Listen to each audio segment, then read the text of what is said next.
Hello viewers, நம்ம இப்போ சுண்டைக்கடலை குழம்பு வைக்க போகிறோங்க.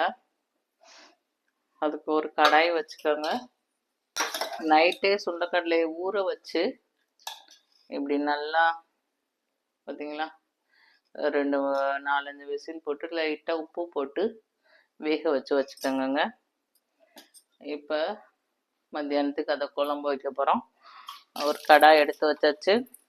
நீங்கள் என்ன சமையலுக்கு யூஸ் பண்ணுறீங்களோ அந்த ஆயில் விட்டுக்கோங்க. ஒரு 2-3 ஸ்பூன் ஊற்றிக்கணுங்க. அதுக்கு கொஞ்சம் எண்ணெய் தேவை தான் படும். எண்ணெய் ஊற்றிட்டு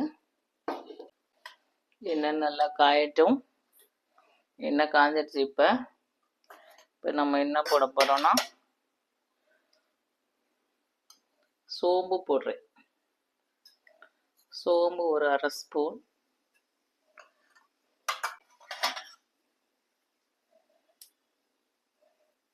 பட்டை போட்டுக்கோங்க. இது நம்ம கொஞ்சம் மசாலா கரம் மசாலா போட்டு தான் பண்ண போகிறோம். பட்டை, கிராம்பு 4-5 நல்லா பொரியட்டும்.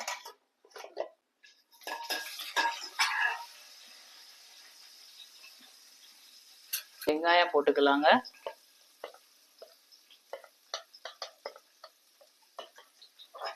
இது நல்லா சேர்ந்தோன்னா வெங்காயம் போட்டுக்கோங்க. வெங்காயம் நல்லா வதங்கணும்.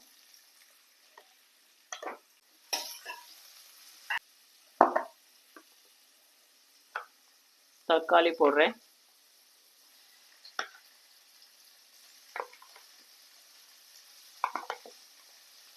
தக்காளி ஒரு 2 தக்காளி போட்டுக்கோங்க.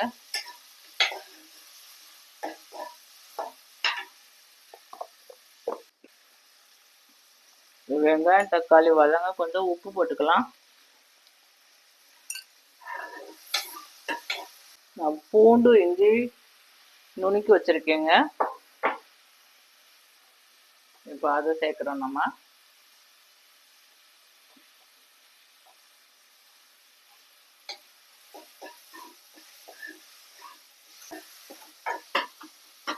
நல்லா வதங்கட்டுங்க.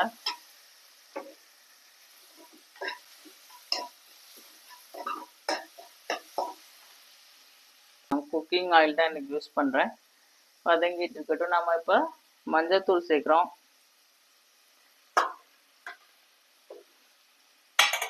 மஞ்சத்தூள், தனி மிளகாப்பொடி சேர்ந்துக்கோங்க.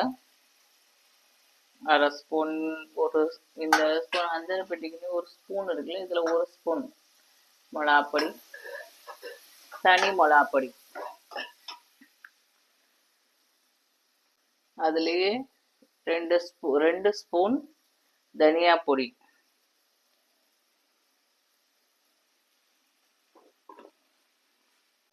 சாம்பார் பொடி நம்ம நார்மல் குழம்புக்கு சேர்க்குறோம்லங்க, அந்த பொடியும் ஒரு 2 ஸ்பூன் சேர்த்துக்கோங்க. மிளகாப்பொடி கம்மியாக சேர்த்துக்கோங்க. குழம்பு நம்ம கொஞ்சம் திக்காக வேணும்ல.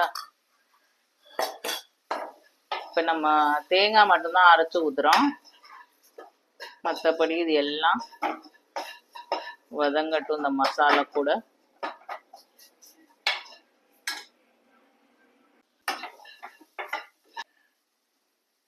இப்போ இதில் நம்ம புளி சேர்க்க போகிறோங்க. இது எலுமிச்சை அளவு கூட கிடையாது, நெல்லிக்காய் அளவு, ஒரு பெரு நெல்லிக்காய் அளவு தான். எல்லாரும் புளி சேர்ப்பீங்களான்னு தெரில, ஆனால்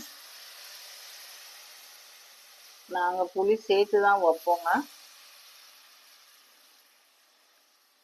புளி தண்ணி போட்டுக்கலாம்.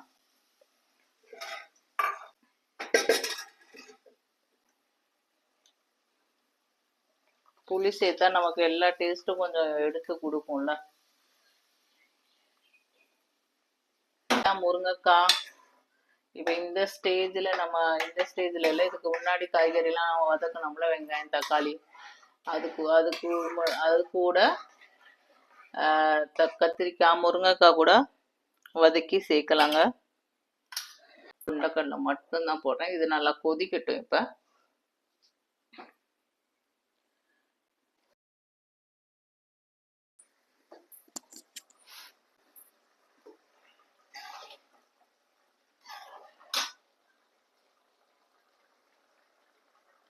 குழம்பு பார்த்தீங்களா நல்லா இப்படி எண்ணெய் பிரிஞ்சு நம்ம ஊற்றின புளி கூட எல்லா மசாலாவும் சேர்ந்து இப்படி ஆயிடுச்சுங்க. இப்போ தான் நம்ம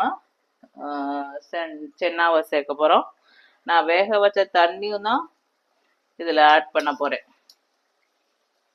பார்த்தீங்களா, இந்த தண்ணியை நம்ம வேஸ்ட் பண்ண வேணாம். இதில் தான் அப்புறம் எல்லா சத்தும் இருக்கும். அதனால் இந்த தண்ணியும் சேர்த்து இந்த இந்த கிரேவியில் ஊற்றிட வேண்டியதாங்க. ஊற்றி இது நல்லா இப்போ இது 5 நிமிஷம் 10 நிமிஷம் கொதிக்கணும். கொதிக்கட்டும்.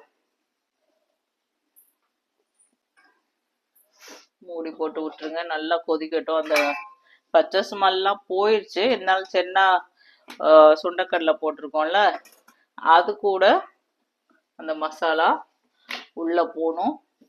அது வேகட்டும். வெந்து கொதிச்சு நமக்கு இன்னும் நல்ல கிரேவி கிடைக்கும். அப்புறம் நம்ம தேங்காய் சேர்க்கணுங்க.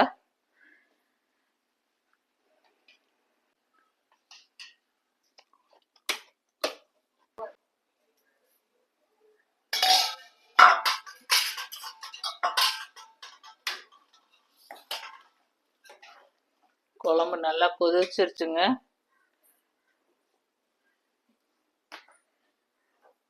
கொஞ்சம் பெருங்காயம் போட்டுக்கோங்க. நான் லாஸ்ட்ல தான் பெருங்காயம் சேர்ப்பேன், அதனால நான் அப்போ சேர்க்குறேன். இல்லை நீங்கள் தாளிக்கிறப்பே சேர்க்கணுன்னா நீங்கள் தாளிக்கிறப்பே சேர்த்துக்கோங்க. பெருங்காயமும் சேர்த்தாச்சு.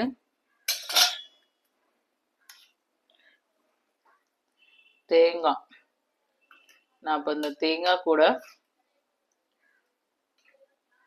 ஒரே ஒரு வரமிளகா வச்சு அரைச்சிருக்கேன். தேங்காய் 2 வரமிளகா கூட சேர்த்துக்கோங்க. உரப்பா தான் இருக்கும், இருந்தாலும் நான் ஒரு மிளகா வச்சு அரைச்சேன், தேங்காய் துவையல் மாதிரி. அதையும் போட்டுக்கோங்க. நீங்க வெறும் தேங்காய் கூட போடலாம்.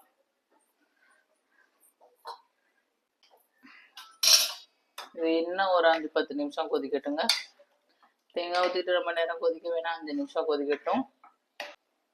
திருப்பி மூடி வச்சிருங்க.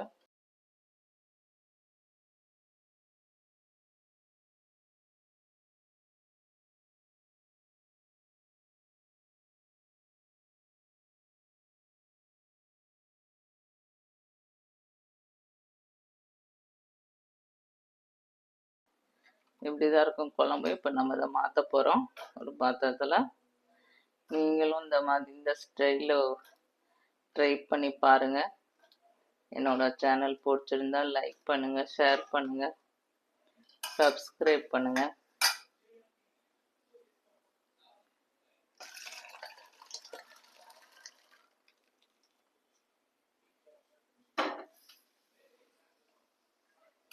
சுண்டைக்கடலை குழம்பு ரெடிங்க.